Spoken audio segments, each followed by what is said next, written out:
New Guinea ইগুয়াডন। New Guinea আইল্যান্ডের জঙ্গলে একবার নয় ৪ বার আলাদা আলাদা জায়গায় একটি আজব প্রাণী দেখা গেছে, যা কোনো ডাইনোসরের মতো দেখতে। ইন্ডিপেন্ডেন্ট নিউজ পেপার পিএনজি এর খবর অনুযায়ী ১৯৯৯ এর ১১ই ডিসেম্বরে লেক মারিতে নৌকায় চড়া কিছু পর্যটকরা অপরিচিত একটি প্রাণীকে দেখে। তাদের মতে এটি দেখতে ডাইনোসরের মতো ছিল।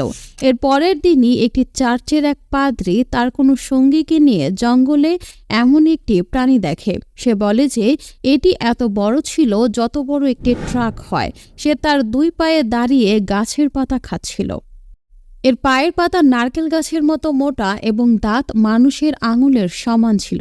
এই দুটি ঘটনাতে কেউ তেমন মনোযোগ দেয়নি, কিন্তু এর ৫ বছর পর সেই একই প্রাণীকে নিউ গিনির ইস্টার্ন আইল্যান্ডে দেখা যায়। এই গ্রামের নাম রাবাউল।